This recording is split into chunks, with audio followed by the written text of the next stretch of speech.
Nós estamos querendo aí mesmo, irmãos.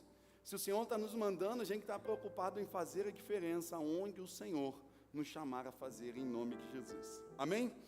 Provérbios 19, 21 diz: muitos são os planos no coração do homem, mas o que prevalece é o propósito do Senhor. Queridos, nós estamos encerrando hoje nossa 7ª e última ministração sobre 40 dias com propósito. E nesse tempo nós nos debruçamos sobre várias vezes entender aquilo que o Senhor tem para as nossas vidas. E entenda uma coisa, queridos, todos nós precisamos de um propósito para viver. Todos nós precisamos de um propósito. E por isso que nós nos debruçamos nesse tempo para entender o propósito de Deus para as nossas vidas. Todos nós precisamos ter um propósito. O pastor Rick Warren, no seu livro Uma Vida com Propósito, ele diz a seguinte coisa: o pior da vida não é a morte, e sim uma vida sem propósito. Uma vida sem propósito é algo triste, é algo, por vezes, deprimente. E você precisa entender que nós precisamos ter um propósito. Tem muitas pessoas que não estão vivendo, elas estão existindo, elas estão sobrevivendo. Muitos que dizem que têm uma vida e não estão vivendo uma vida. Albert Einstein, ele disse a seguinte coisa: se você quiser ter uma vida plena, prenda a sua vida a um propósito, e não as pessoas e nem as coisas, porque as pessoas passam, as coisas mudam, mas o propósito permanece. Você precisa ter um propósito. O Senhor te formou com um propósito, o Senhor te criou com um propósito. Entenda você uma coisa: cada um de nós aqui foi feito pelo Senhor. E eu gosto quando o salmista Davi, ele diz a seguinte coisa: porque no ventre da minha mãe, eu fui tecido no ventre da minha mãe. Então entenda, você não foi criado por Deus conforme a gente faz em fábrica, apertou um botão e saiu vários iguais. Não, cada um de nós tem uma... Bruna, abaixa um pouquinho para mim. Cada um de nós tem uma característica. Cada um de nós tem uma característica nossa, que o Senhor nos deu, e o Senhor colocou em nós. Então você precisa entender que Deus, quando teceu você, e eu gosto dessa expressão, irmãos, Deus me teceu no ventre da minha mãe, significa que Ele me fez exatamente do jeitinho que Ele queria que eu fosse, para cumprir o propósito dEle nessa terra. Então entenda, viver com propósito é a única maneira de viver, o restante é existir. E tem pessoas que estão existindo, e eu começo literalmente essa ministração perguntando para você: como vai a sua vida? Como vai o seu viver? Como andam os seus planos, os seus sonhos, os propósitos da sua vida? Não, pastor, e eu já ouvi isso que eu vou falar para vocês, eu já não tenho expectativa nenhuma mais. Eu estou cada dia vivendo um dia de cada vez, esperando que a morte chegue. Não. Tem alguns crentes que estão na moda do Martinho da Vila, né? Deixa a vida me levar, a vida leva eu. Não. Não é desse jeito. Não é dessa forma. Porque entenda uma coisa, meu querido, a morte, ela é mais universal que a vida. Como assim, pastor? Sim, é certeza que todos nós, se Jesus Cristo não voltar, é certeza que todos nós iremos morrer. Mas, todo mundo morre, mas nem todo mundo vive. Nem todo mundo está vivendo, porque você só consegue viver se você estiver vivendo um propósito, se você tiver pelo algo pelo qual a sua vida possa viver. E talvez você esteja colocando propósitos seus, mas entenda, os únicos propósitos que prevalecem são o propósito do Criador, é o único propósito que prevalece. Então eu e você precisamos viver uma vida nos propósitos do Pai. E Tem um homem que é considerado um homem segundo o coração de Deus, e eu tenho certeza que se eu perguntar para você aqui algum homem que você lembra, biblicamente falando, além de Jesus, muitos de vocês vão citar o nome dele, que é Davi. Atos dos Apóstolos, capítulo de número 13, verso de número 36, diz que Davi serviu aos propósitos de Deus em sua geração. Davi serviu aos propósitos de Deus em sua geração. E você precisa entender que Davi é um homem segundo as mesmas paixões que nós. Davi é um homem que errou como nós já erramos por algumas vezes. Davi foi um homem comum, apesar de ter sido rei de Israel, mas foi um homem comum. Mas a Bíblia diz que Davi é considerado um homem segundo o coração de Deus e que serviu os propósitos de Deus em sua geração. E eu preciso te fazer essa pergunta: a quem a sua vida está servindo? Davi serviu os propósitos de Deus na sua geração, e por isso ele é considerado um homem segundo o coração de Deus, um homem que bota o seu nome na história e que marca a sua vida. E eu te pergunto, meu querido, a sua vida está servindo a quem? Aos seus desejos, às suas vontades, aos seus achismos, às suas ideologias, aquilo que você pensa, aquilo que você quer? A quem a sua vida está servindo?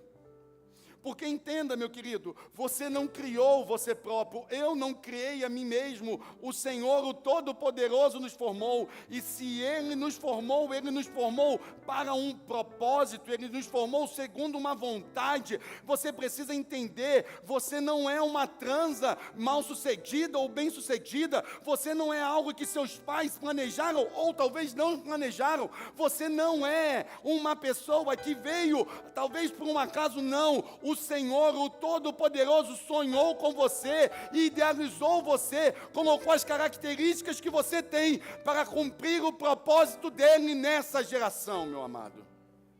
Você precisa entender isso. E talvez você ache: não, pastor, não é bem assim. É, queridos, é dessa forma, e eu não estou aqui sendo um pastor coach, não. Mas eu preciso dizer que isso é uma verdade bíblica. O Senhor formou você com um propósito. E Satanás não quer que você entenda isso. Porque o ladrão veio para matar, roubar e destruir. Mas Jesus veio para te dar uma vida, e uma vida abundante, uma vida plena. E essa vida plena você só tem vivendo os propósitos do Pai. Então entenda, o Senhor quer que você viva o propósito dEle. Todo o restante é apenas existir. Se você não vive em Jesus, você apenas subsiste. Se você não vive em Cristo Jesus, você apenas está existindo. Se a sua vida está servindo a sua própria vontade, você vai quebrar a cara. Se a sua vida está servindo para você mesmo, você vai quebrar a cara. Mas se você está servindo aos propósitos do Pai, eu preciso te dizer que há grandes coisas reservadas para você. E há 2 textos bíblicos que resumem esses 5 propósitos que nós falamos nas últimas 6 semanas. E esses 5 propósitos fazem a diferença na tua vida. E o primeiro verso que resume um desses 5 propósitos, 2 desses 5 propósitos, está em Marcos 12, do 10 ao 31, que é o grande mandamento de Jesus. O grande mandamento de Jesus tem 2 propósitos pelo qual você precisa mover a sua vida. E diz assim: ame o Senhor seu Deus, com todo o seu coração, com toda a sua alma, e com toda a mente, e com todas as forças. E o segundo, mais importante, é este: ame os outros, como você ama a si mesmo. Não existe outro mandamento mais importante do que esses 2. Esses são versos do grande mandamento de Jesus. O Senhor nos deixou 2 grandes mandamentos. E eu costumo sempre dizer: manda quem pode e obedece quem ama. Se você ama a Deus, você precisa cumprir esses mandamentos. E o outro verso que resume mais 3 propósitos pelo qual você precisa viver, está lá em Mateus 28, do 19 ao 20, que é a grande comissão de Jesus. E eu falei semana passada, não é a grande sugestão. Deus não te está sugerindo que você faça. Deus não está sugerindo, não é a grande sugestão de Jesus, não. É a grande comissão. O Senhor está te dando uma missão, comissionando eu e você a fazer algo, a viver um propósito. E é esse. Portanto, vão ou ide a todos os povos do mundo e façam que sejam meus seguidores, batizando esses seguidores em nome do Pai, do Filho e do Espírito Santo, e ensinando-os a obedecer a tudo que eu tenho ordenado a vocês. E lembre-se disto, eu estou com vocês todos os dias, até o fim dos tempos. Então você precisa entender que a nossa vida, para vivermos uma vida plena, está nesses 2 versículos. Nesses 2 versículos que nós lemos, nesses 2 textos que nós lemos.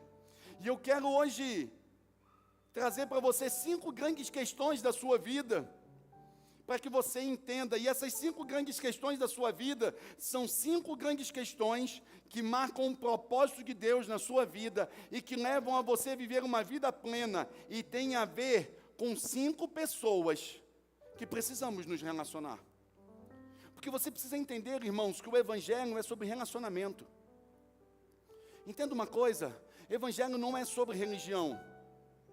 Evangelho não é sobre uma religião que você coloca no IBGE e você responde ao censo. Evangelho não é sobre isso. Cristianismo não é sobre isso. Cristianismo é sobre relacionamento. O Senhor nos chamou para nos relacionarmos. E entenda uma coisa, não existe relacionamento sem amor. Tudo, quando você vê na palavra de Deus, se resume a amor. 1 Coríntios, capítulo de número 13, diz: ainda que eu fale a língua dos homens e dos anjos, e se eu não tiver amor, eu não serei absolutamente nada. Ainda que eu tenha todo o conhecimento no céu e na terra, ainda que eu entregue o meu corpo a ser queimado pelos pobres, ainda que eu dê tudo o que eu tenho para as pessoas, ainda que eu faça todas as coisas, mas se eu não tiver amor, nada disso me adianta. Você precisa entender que o fato de eu e você estarmos aqui hoje, o verso que resume isso está em João 3,16, quando diz: porque Deus amou o mundo de tal maneira que deu o seu único Filho para todo aquele que nele crê, não pereça, mas tenha a vida eterna. O motivo de eu e você estarmos aqui é porque Cristo nos amou, mesmo quando nós nem fazíamos caso dele ainda, meu amado. É sobre amor o Evangelho de Jesus. Então entenda, o fundamento de uma vida com propósito é o amor. Você não pode falar que vive uma vida com propósito de Deus, mas você não ama. Está errado. Você não pode dizer isso. E eu vou te mostrar agora que você precisa de amor para se relacionar com essas 5 pessoas, para que a sua vida seja plena. E a primeira pergunta que eu quero falar com você, sobre 5 grandes questões da vida, e essa primeira pergunta é: o que será o centro da minha vida? E como eu disse, cada uma dessas perguntas é o Senhor nos impulsionando a nos relacionar com alguém. E essa primeira pergunta é: o que será o centro da minha vida? É o seu relacionamento e o seu amor a Deus. Porque o seu amor a Deus é a adoração que você vive. O texto de Marcos 12:30, o grande mandamento diz: ame o Senhor seu Deus com todo o coração, com toda a alma e com toda a mente e com todas as forças. Você não adora a Deus com parte da sua vida. Você adora a Deus com um todo da sua vida. Ah, eu amo a Deus, mas eu amo em partes, então você não ama. Eu já disse isso aqui, fidelidade em partes não é fidelidade, queridos. Se você chega para sua esposa e fala: eu sou fiel, você é fiel. Fiel até aqui, daqui para lá não, então você não é fiel. Você é um infiel, porque fidelidade em partes nada mais é do que infidelidade. Amar a Deus em partes nada mais é do que não amar a Deus.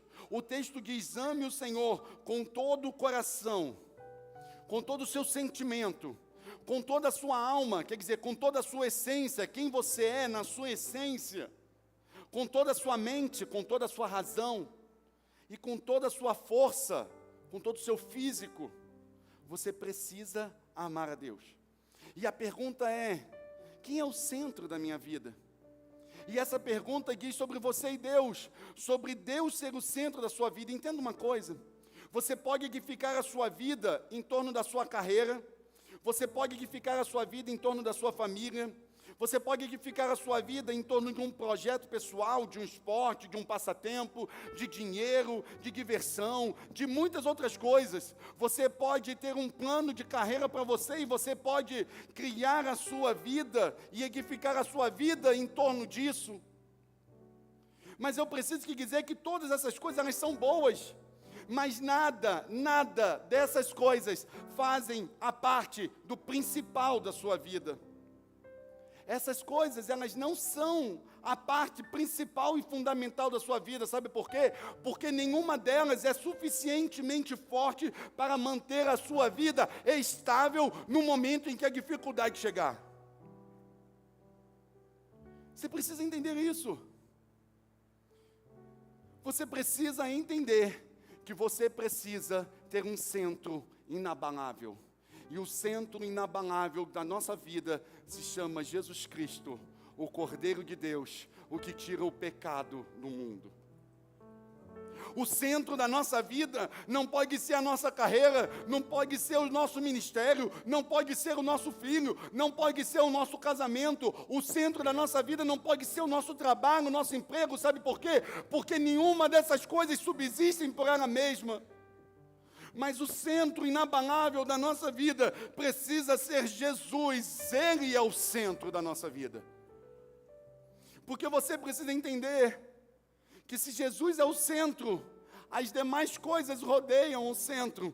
E pelo centro, as demais coisas são alimentadas. Então, se Jesus é o centro, a sua casa está abençoada. Se Jesus é o centro, a sua família está abençoada. Se Jesus é o centro, o seu trabalho está abençoado. Se Jesus é o centro, o seu ministério está abençoado. Se Jesus é o centro, teus projetos e teus sonhos são abençoados. Mas se Jesus for periferia de alguma dessas coisas e você for o centro, você não subsiste diante dessas coisas, porque Jesus é a única coisa que interessa na nossa vida. E não é outro, queridos. É Ele que nos sustenta. Então, se você quer viver uma vida inabalável, a sua primeira pergunta é... E se você quer ver uma vida plena, a primeira pergunta que você precisa fazer é... Quem é o centro da minha vida? Se Jesus é o centro, todas as demais coisas vão estar em consonância, em equilíbrio. Mas se Jesus não for o centro, irmãos, aí você vai bater cabeça. Porque se Jesus for o centro, a família não concorre com o ministério não concorre com o trabalho não concorre com os filhos não concorrem com o projeto. Porque Jesus coloca todas as coisas em ordem. Porque é tudo sobre Ele e nada sobre nós.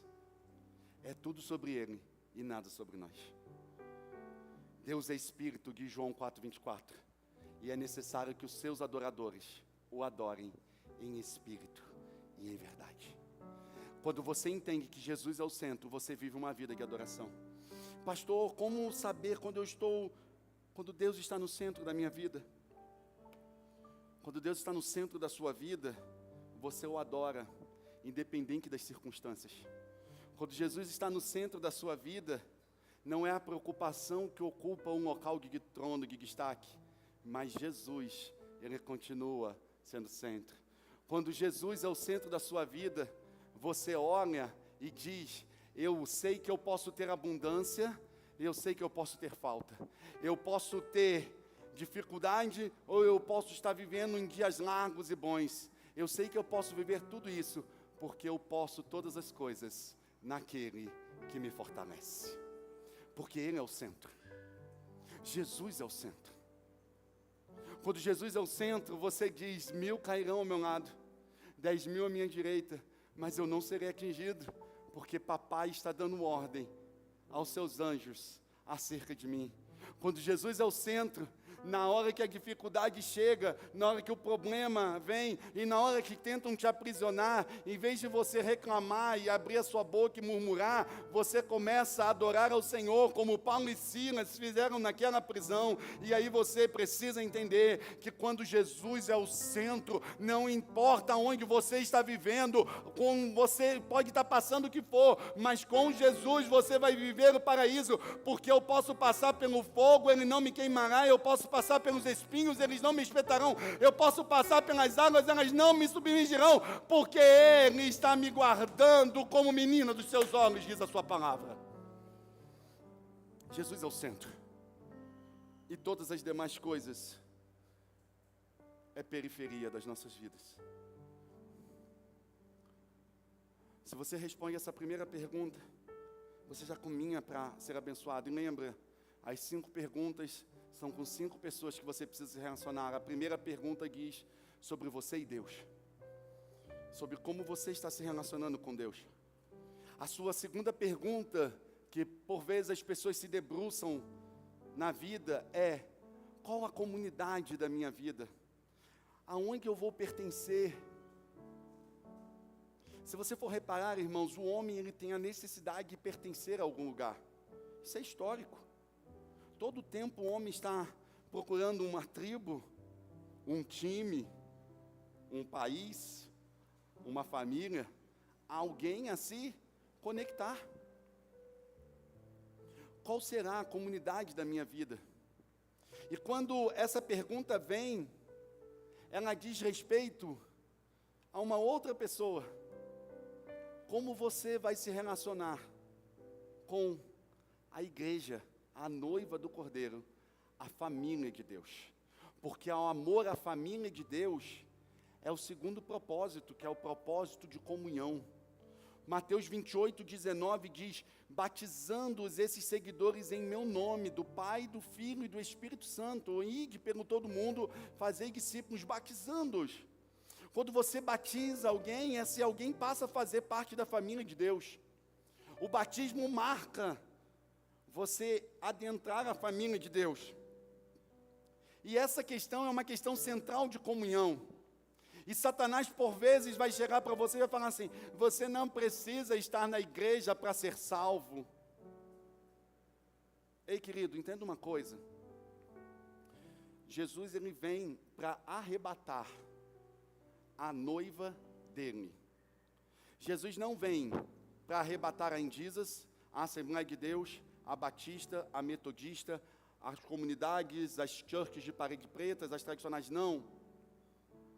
Como também Jesus não vem para levar pessoas que estão longe do corpo. Porque entenda uma coisa, meu querido, um membro, ele não é o corpo todo. Você só é o corpo se você estiver conectado em membros.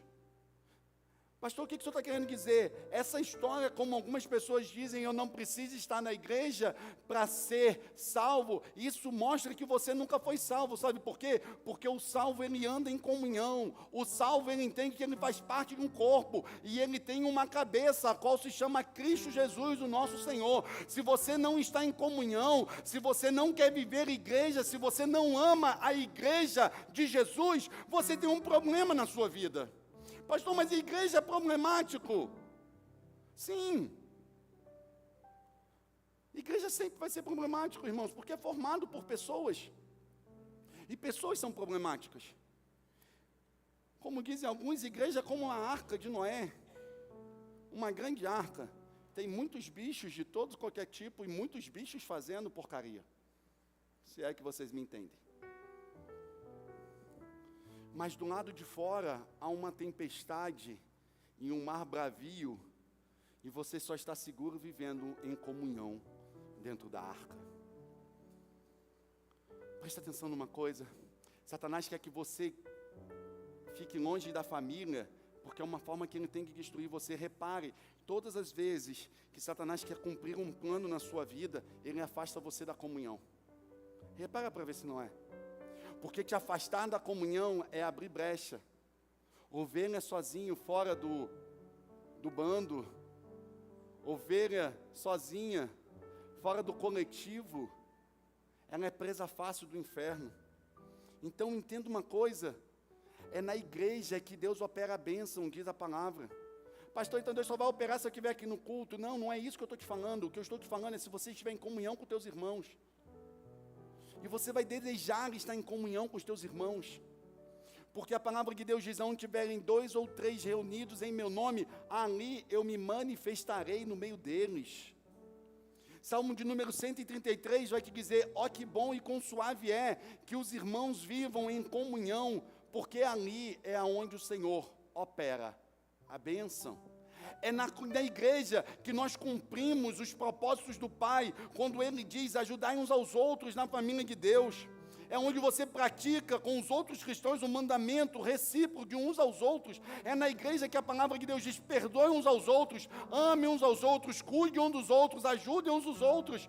Você não vai entrar no céu sozinho, meu querido. O céu não é para carteirinha exclusiva de membro. O céu é para a noiva do Cordeiro. Ou você é noiva junto com todos, ou você não entra no céu, porque o céu não tem concubina. O céu só tem uma, que é a noiva do Cordeiro. Não tem jeito. Ai, mas eu não gosto da igreja. Irmãos, hoje tem igreja de tudo quanto é tipo. Eu creio, irmãos, que nós estamos vivendo a época da igreja de Laodiceia. E quem for um pouquinho estudioso sabe que uma das características da igreja de Laodiceia era uma igreja extremamente rica, mas que na sua essência era muito pobre, como diz a palavra. E presta atenção, a nossa geração hoje não tem o que reclamar. Não tem o que reclamar, irmãos. Você tem igreja de tudo quanto é tipo. Igreja com parede preta, igreja com parede azul, igreja com parede branca, igreja com parede vermelha. Igreja com como é que é o nome do negócio? Cortina. Igreja sem cortina. Igreja com luz, igreja sem fumaça, com fumaça. Tem igreja de tudo quanto é tipo, queridos. Tem igreja até para quem não é crente, irmão. Só para você ter uma noção. E é. Tem igreja para tudo quanto é tipo. Estou fora. Queima ele, Jesus. Tem igreja de tudo quanto é tipo. Ah, eu não gosto. A igreja é muito moderna. O pastor usa umas roupas muito jovial. Ok, tem igreja que o pastor usa terno e gravata, com a gravata no metade da barriga aqui. Ok, vai para lá. Sem problema. Eu gosto mais, a igreja não canta o hino da harpa. Ok, tem igreja que canta. Eu canto do cantor cristão. Ok, tem igreja que canta cantor cristão. Eu gosto de igreja mais alternativa. Ok, tem igreja alternativa, só não pode fugir da palavra. Você não precisa ter desculpa hoje para não pertencer a uma família. Porque a multiforma e a multigraça e a multiforma da graça do Senhor tem nos dado essa oportunidade. Eu estava falando hoje com a minha mãe quando eu veio para cá. Hoje em dia os crentes têm facilidade, irmãos. Eu acabei de ficar sabendo que o transporte público agora é gratuito nos domingos. Seja ônibus, metrô, seja tudo isso. Então, irmãos, antigamente você tinha que pagar metrô, ônibus. Pastor, o problema é de graça, mas não tem ônibus. Mas aí é outro caso, um dia de cada vez. Basta um mal de cada vez, tá? Daqui a pouco a gente chega lá no ônibus. Mas tudo hoje tem oportunidade, você não precisa hoje dar desculpa para não pertencer a uma família da fé. Porque Efésios 2,19 diz, portanto, vocês já não são estrangeiros, nem forasteiros, mas co-cidadão dos santos e membros da família de Deus. Quanto mais você amadurecer, escute isso, quanto mais você amadurecer e crescer, quanto mais isso acontecer na sua vida, mais você amará o corpo de Cristo e vai desejar se sacrificar com Ele e viver por Ele. Mas isso é só se você crescer. Pastor, mas eu já me decepcionei na igreja. Irmãos, sabe por que você se decepcionou na igreja? Porque você colocou no centro da sua vida pessoas e colocou nesse local pessoas que esse local só pertencia a Cristo Jesus. A gente se decepciona com as pessoas, com a igreja, com a religião e com qualquer coisa, porque nós colocamos elas no centro. E eu falei no tópico 1, elas não são centro, quem é o centro é Jesus. Irmãos, eu já fui machucado por pessoas na igreja, já falaram mal, já fizeram uma série de coisas, ok, mas quem me salvou não foi essas pessoas, foi Jesus, e eu não deixo, porque quem me separará do amor de Cristo, quem me separará do amor de Cristo Jesus, o meu Senhor, quem vai me separar? Ninguém. Então não é ofensa, não é a maldade, não é nenhuma dessas coisas. Se essas coisas estão te separando do amor de Cristo, é porque Cristo ainda não é o centro da sua vida, e você precisa voltar lá no tópico 1. Você precisa entender isso. Então entenda. Se você primeiro precisa se relacionar com Deus. Segundo, você precisa se relacionar com a igreja. Você precisa amar a Deus, propósito de adoração. Você precisa amar a igreja, propósito de comunhão. Terceiro, você precisa ter uma marca que traga uma distinção da tua vida. E qual vai ser a marca que vai trazer essa distinção na minha vida e na sua vida? É quando você ama as palavras de Jesus. Entenda uma coisa, eu falei que você precisa se relacionar com todas as pessoas. Então, você e Deus, propósito de comunhão, de adoração. Você e a igreja, propósito de comunhão. Você e a palavra de Jesus, o verbo encarnado, as palavras de Jesus, que é o processo do discipulado. O texto diz a seguinte coisa: ensinando-os a obedecer tudo o que eu tenho ordenado. Entenda, o amor à palavra de Jesus me transforma de uma pessoa comum em um extraordinário discípulo de Cristo. Sabe o que nos distingue das outras religiões que existem por aí? São as palavras de Jesus. E porque Jesus morreu, e ao terceiro dia Ele ressuscitou, e Ele está vivo conosco, para nos tornar parecido com Ele cada dia mais. Você precisa ser igual a Jesus. Você não pode amar a Deus e não amar a palavra de Jesus. Você não pode falar, Jesus é meu Senhor da minha vida, ok. Aí Ele vai virar para você e vai falar assim, ame aquele que te persegue. Não, Jesus, calma aí, eu amo o Senhor, mas isso aí é radical demais. Você não pode falar que ama Jesus, você não pode falar que professa uma fé em Cristo Jesus, mas as palavras de Jesus, você ignora elas, e as palavras de Jesus, elas vão te dizer, olha, ame os seus inimigos, perdoem aqueles que te perseguem, cuide um dos outros, vivam aquilo que eu tenho falado com você. Porque o Salmo de número 119 diz, a tua palavra eu escondi no meu coração, para eu não pecar contra ti, Senhor. Tem um livro antigo que o título dele era a seguinte coisa: em meus passos, o que faria Jesus? Você já parou para pensar nisso? Será que Jesus faria a mesma coisa que você está fazendo? Ei, pastor, está estreitando, pastor. Hoje é domingo de carnaval, pastor. Vamos nos alegrar. Aguente aí. Será que Jesus faria a mesma coisa que você está fazendo? Porque Jesus está nos transformando a sua imagem e a sua semelhança. Você não pode sentar aqui no domingo, ouvir a palavra do Senhor e ignorar ela na segunda-feira. Porque a igreja de Jesus não é medida pelas pessoas que estão sentadas no domingo, mas pelos filhos do Pai que se levantam para viver a mensagem na segunda-feira. E para quem me conhece sabe, eu não sou um pastor e nem me preocupo em fazer isso, de pregar uma mensagem erudita, clássica, com cátedras e coisas, para mostrar um conhecimento. Não, as minhas mensagens, e assim o Senhor me chamou, são mensagens práticas, porque para mim você precisa ouvir elas e colocá-las em prática. Porque aqueles que ouvem, aqueles que obedecem à palavra do Senhor, ele verdadeiramente ama a Deus e está aperfeiçoado em amor no Senhor.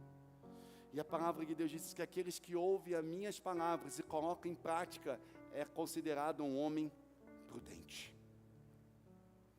Qual é a marca da sua vida? Você vai se parecer com quem? Você precisa deixar uma marca. Você precisa se parecer com Jesus. Quarta pergunta: qual é a contribuição da sua vida ao mundo? Qual é a contribuição da sua vida? E eu falava isso há 2 semanas atrás, e essa pergunta dói, e eu sei que dói. Mas se você morrer hoje, o quanto a sua vida vai fazer falta? E eu não estou falando para os seus parentes, não, para o seu pai, para sua mãe, para os seus filhos.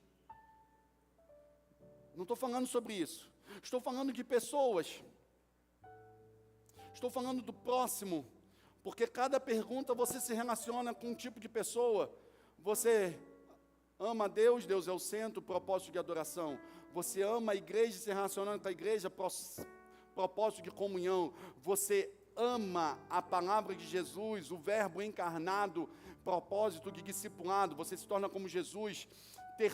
Quarta pergunta: qual será a minha contribuição na vida? Isso diz sobre amar ao meu próximo e servir a Ele, porque Marcos 2,31 diz: ame aos outros como você ama a si mesmo. Preste atenção numa coisa: você não pode falar que ama pessoas e não serve pessoas. Não é possível. Jesus travando um diálogo com Pedro, Jesus diz a seguinte coisa, pela 3ª vez Jesus pergunta: Simão, filho de João, você me ama? E Pedro ficou magoado por Jesus ter perguntado por 3 vezes se ele amava. E ele disse: Senhor, tu sabes todas as coisas e sabes que eu te amo. Disse Jesus: então se tu me ama, posta uma foto nossa junta no Instagram, botando lá, brodão do coração. Não. Faz uma homenagem para mim. Não. Se você me ama, cuida das minhas ovelhas. Sabe o que Jesus está falando? Você me ama, Pedro. Então cuida da minha agenda. Serve junto comigo. Faz junto comigo. Queridos, não adianta você falar que ama a sua casa, a sua família, ama a sua igreja, ama as pessoas que estão próximo de você, ama seu pastor, ama todo mundo, mas você não faz nada por essas pessoas. Não é possível. Não é possível que você ame, fale que ama, mas não serve ninguém. Porque o serviço é a prova de quem ama, se importa e cuida, como Jesus fez e ensinou. O amor que não serve não é amor, irmãos. E eu preciso que dizer, se você é salvo em Cristo Jesus, em algum momento você vai ser impulsionado a servir, e não é por mim não, é pela palavra. Se você vive uma vida e fala que Jesus morreu por você, e você está salvo, e você está braço cruzado, esperando o céu cair sobre você, ei meu querido, eu preciso que dizer, você precisa ter um encontro real e pessoal com Jesus Cristo. Porque Tiago 2,17 diz assim também: a fé, se não tiver obras, ela é morta em si. Mas dirá alguém: tu tens fé? Eu tenho as obras. Mostra-me a tua fé sem as tuas obras, e eu te mostrarei aquilo que eu creio, pelo serviço que eu faço. Não tem como. Você vai ser impelido a servir.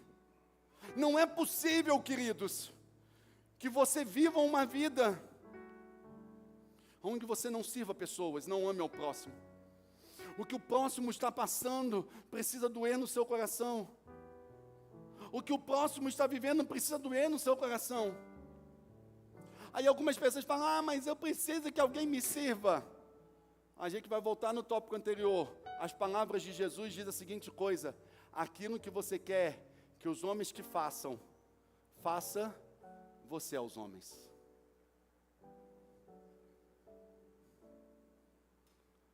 Sabe aquela coisa tipo: pastor não me mandou uma mensagem,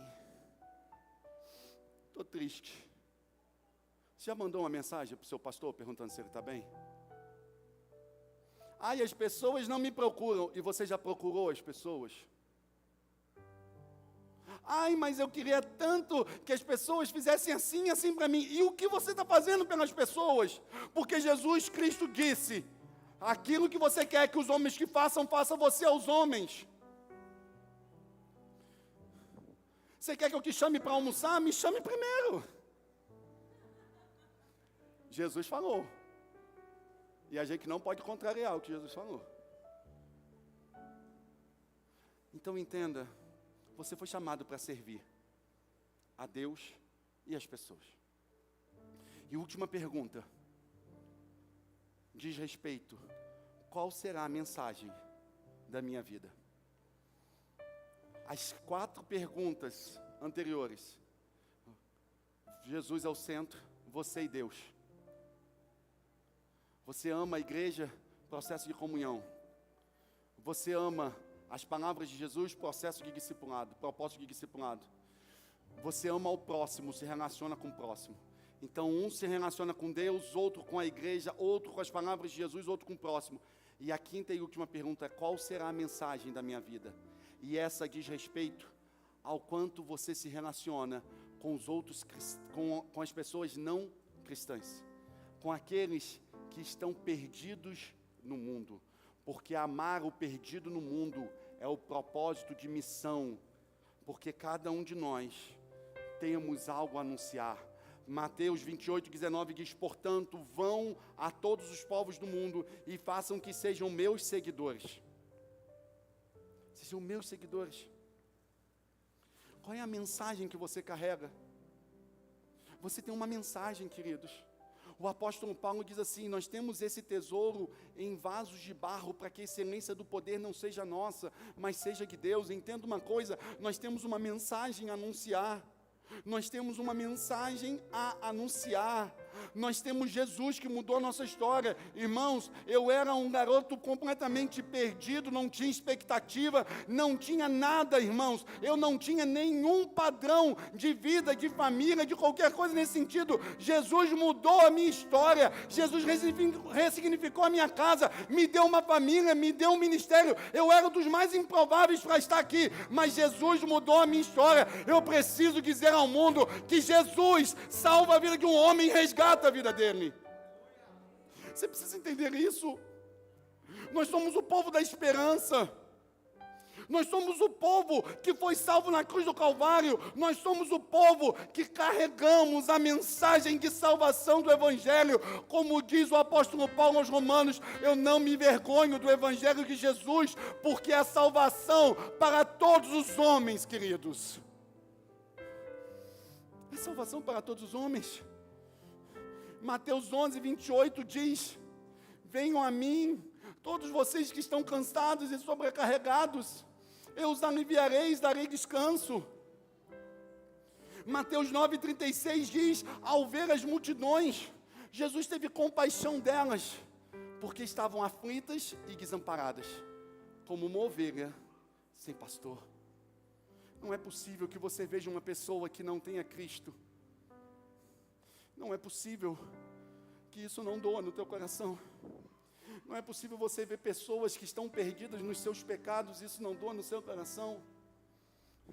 Mas por vezes, nós fazemos a seguinte coisa, nós pegamos e nós sentamos no nosso pedestal de santidade, e nós sentamos lá no nosso pedestal de santidade e falamos, eu sou crente e eu não me relaciono com esses perdidos. Está vendo aí todo mundo indo no carnaval, um bando de perdidos, um bando de gente que não sabe. Ei, queridos, esse perdido um dia foi você, esse perdido um dia foi eu, esse perdido um dia foi nós, mas Jesus teve misericórdia e compaixão de nós e enviou alguém que nos amou para fazer com que a mensagem do Evangelho chegasse até nós.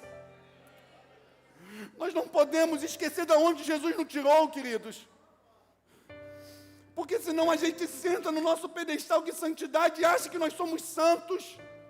E de fato nós somos, mas não santos para fazer com que nós olhemos para os outros com um olhar de desprezo, mas santos para olhar com um olhar de compaixão, porque foi assim que Jesus fez. Nós temos uma mensagem a anunciar, irmãos. Quando Jesus saiu, diz o texto, do barco e viu uma grande multidão, teve compaixão deles, porque eram como ovelhas sem pastor. Não é possível que você veja pessoas sem Jesus e não tenha uma mensagem a dar a elas. Vamos viver dessa forma, queridos. Vamos viver uma vida plena com propósito.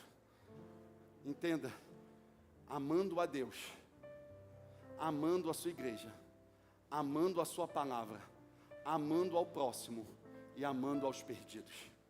Porque foi para isso que Jesus nos chamou, para viver uma vida com propósito, uma vida plena e satisfeita e uma vida empoderada. Pastor, mas é muito difícil tudo isso, mas você precisa lembrar da grande promessa que Ele te fez, que Ele estaria com você todos os dias, até o fim dos tempos. Você não está sozinho, Ele está com você todo o tempo. Eu não estou sozinho, o Senhor está conosco todo o tempo. Lembra de Davi, que eu falei lá atrás? Tendo Davi servido a sua geração, servido ao propósito de Deus em sua geração, Davi morre. E o texto bíblico diz que Davi foi considerado um homem segundo o coração de Deus. Irmãos, imagina isso, esculpido na nossa lápide.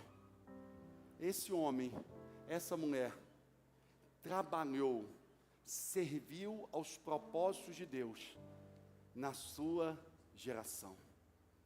Uau! Eu oro, irmãos, para que nós tenhamos uma igreja onde as pessoas, literalmente, possam dizer isso acerca de mim e de você quando nós morrermos. Que a nossa vida foi marcada por servir aos propósitos de Deus nessa geração. E eu lembro para você o que eu falei lá atrás: se Jesus é o centro, todas as demais coisas vão ser completas. Davi foi um homem bem-sucedido, e Deus o abençoou, a despeito dos seus pecados, porque Davi cumpriu o propósito de Deus nessa geração. Qual é a sua resposta a isso hoje? Segundo Crônicas 16:9 diz: os olhos do Senhor percorrem toda a terra, a fim de fortalecer aqueles cujo coração estejam completamente comprometidos com o coração dele. Seu coração está comprometido com o coração de Jesus? Você quer cumprir os propósitos de Deus nessa geração? Você quer amar a Deus, você quer amar a igreja de Jesus, amar a palavra, amar ao próximo e amar ao perdido? Se assim for, eu preciso te dizer que você será uma pessoa abençoada, porque os planos do Senhor permanecem para sempre, e os propósitos do seu coração permanecem por todas as gerações. Se prepare para ser abençoado e para ter o seu nome marcado na história celestial, aonde você fez a diferença na vida de pessoas e marcou a geração, porque é para isso que Jesus nos chamou, para amar pessoas e para viver um propósito de vida. Amém, queridos? Fiquemos de pé em nome de Jesus.